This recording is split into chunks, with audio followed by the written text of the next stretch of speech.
Hello everyone, this is my vlog number 2 discussing the lecture material and readings for Unit 2 in secondary methods.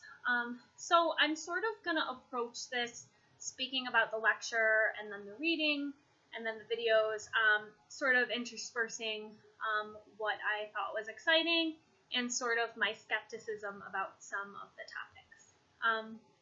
So first, starting with the lecture, what really jumped out to me was when the roles of the teacher and the student were discussed. I really think that's something that sometimes we lose sight of. We are supposed to be facilitators, and that's something that was really thought at my school that I taught at in the Buffalo Public District. Bennett Park Montessori viewed the teacher as the facilitator. So in that regard, my administration was really on board with this type of learning. So I also thought what was really cool was the lecture talked about what that might look like. Informal learning is going to look messy. It's going to look like collaboration. It's going to be nonlinear and surprising. So not just viewing learning in the sense that it's going to be perfect and neat all the time. It is going to be messy. It's going to look kind of hectic, but in the end, the students are going to be learning a lot and having a lot of fun in the process. The video clip was so exciting that was shown in the lecture. I found myself smiling the whole time. It was so cool to see these high schoolers working so hard, playing the melodies on their phones. I could totally envision some of my middle schoolers having a ball with that. One thing, though, that trips me up a little bit, I think that could work extremely well for a high school setting. I'm having a hard time envisioning my middle schoolers in my urban setting with the behavioral challenges that I have in my classroom. I think sometimes it's hard for me to envision my students as self-motivated. What I did see from those high schoolers in the clip was that they were motivated to work as a group with little teacher interference. So I'm sort of wondering what guidelines they had. Was it really just learn this song, use any means necessary, use your toolkit, which I love in the high school secondary setting? I'm having a hard time visualizing what that would look like in my middle school, urban, challenging setting. Not that secondary, suburban schools don't have their challenges. I don't know, I'm just having a hard time visualizing what that would look like. Did they have a video of a final product? Did they know what their final product was going to look like? Was that what was motivating them? Or did they just jump right in and say, oh, we're going to learn a song, we're going to play it? So those are sort of some questions I had along the way. Free to be musical. I loved this. I thought it was new and exciting. I loved how they specified the term somewhere between fixed and free. Because if I view the informal learning that way, I can really see how it would work. I think it's a balancing act. I've done classroom ensembles in the past, oftentimes assigning parts and teaching different layers rather than just figure it out. I do teach little segments, have them rehearse it, and then bring them together as a class. So that is sort of a facilitator approach, but it's still that formal, I'm going to teach you this, you're going to practice it. So I would love to give the students more freedom, I just don't know what that looks like. I find it sort of hard to believe that if I set them loose with a bunch of instruments and said choose a song and perform it, that it would work out.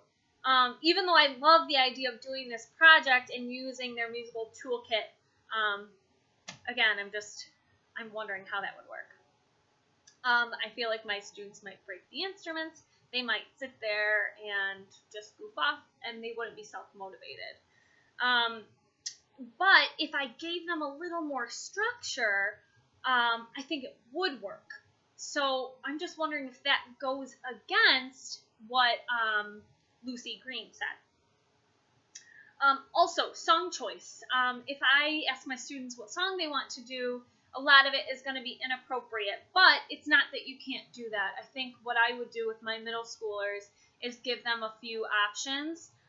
We did a Bruno Mars song, and they loved it in our 7th and 8th grade course. And we also did the Bruno Mars song on ukulele, and then we put it together as an ensemble in my general music class. That brings me to the Lucy Green text.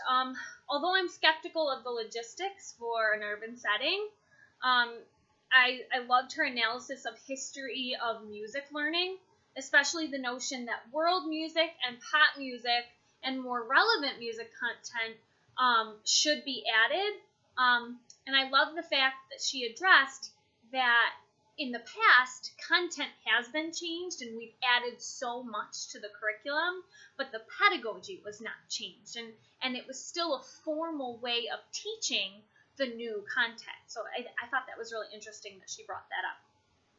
The enculturation and immersion of informal learning that she addressed in many different cultures. Everyone is a musician. They are born just doing music, performing it in their communities all the time. Whereas Western pop informal learning is more solitary learning. So I had never thought of that, but it is definitely true. You think of middle schoolers or teenagers just teaching themselves guitar. That's what I did when I was a teenager. I didn't take private lessons. So I think we have to address that and realize that that's standard. That's reality. Factors for informal learning were discussed. So first of all, it's got to be chosen music. And I thought it was funny that they addressed, that's not the Beatles. In a lot of texts that you read about general music, they're like, and now do a Beatles song. Well, kids don't identify with the Beatles anymore, although they're great. I had success, as I said before, with You Can Count on Me by Bruno Mars.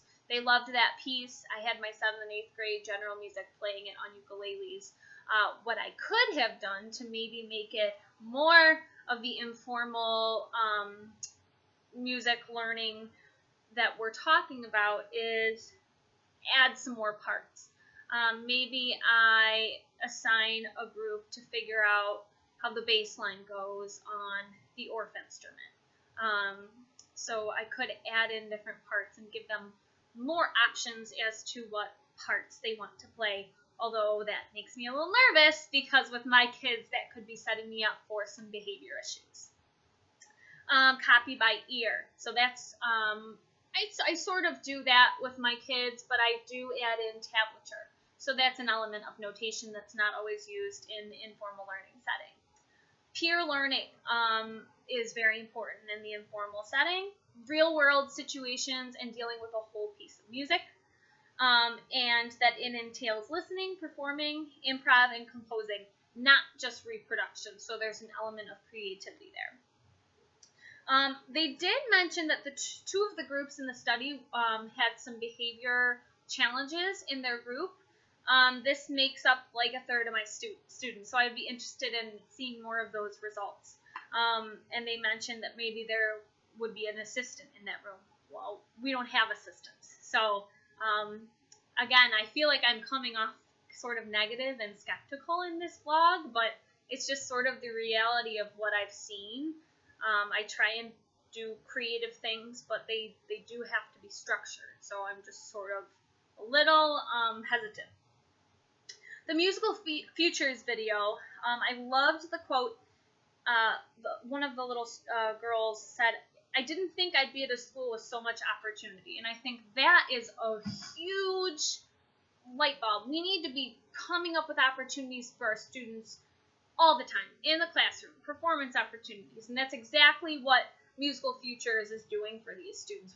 I think is amazing. This should be our goal. I saw that the teacher did do some activities in the beginning with whole group instruction. It seems that Musical Futures deals a lot with small group instruction, but that he was dealing with the whole group at the beginning and the end. And I think that that's something I could do with my middle schoolers in the Buffalo Public District, have that goal as a cohesive group, not have little groups performing other songs, because I think that would get a little too hectic. In the teacher packet, they had two starting activities that sort of jumped out at me. It sort of went against what I thought Musical Futures was. They broke down how to teach the rhythm section, and they told the reader to teach a pentatonic scale.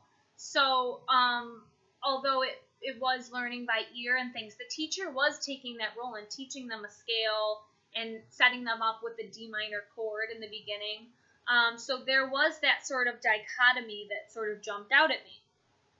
I guess I just want to know more of the whole layout of Musical Futures. Dr. Gulish, you spoke about having your students use any means necessary to learn the song.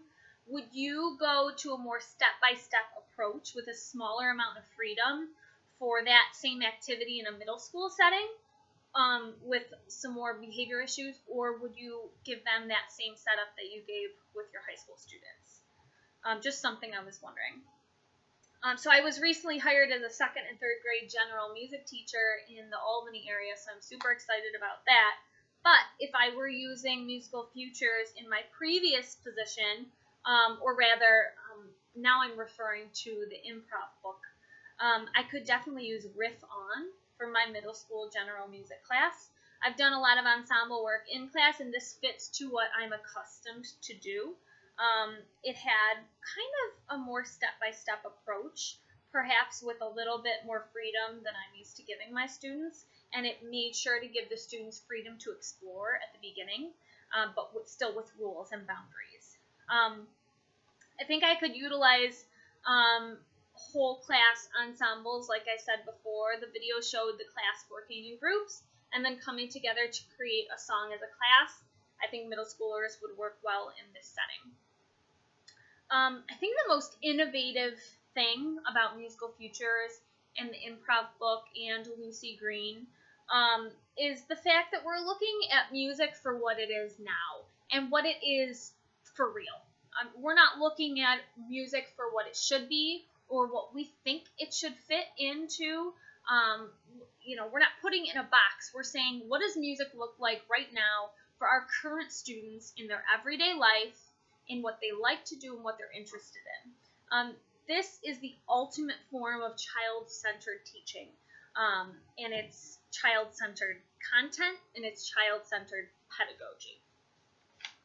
The drawbacks, again, I feel like I'm sort of sounding a little negative in this blog, but I'm just sort of trying to play devil's advocate. Is this informal setting of teaching going to be able to coexist with our formal music learning that still is important and still has a place in music education? And I'm wondering how that can work and how we could balance that in a school curriculum. So I hope all of that made sense. And I'm excited to learn more about it. I think I just need more detail. Right now I'm sort of stuck in a place where I love it, and I feel like I do some of this stuff, but I feel like I don't do it with the freedom that is meant for Musical Futures. So please respond with comments and answers to my questions, and I look forward to discussing this topic.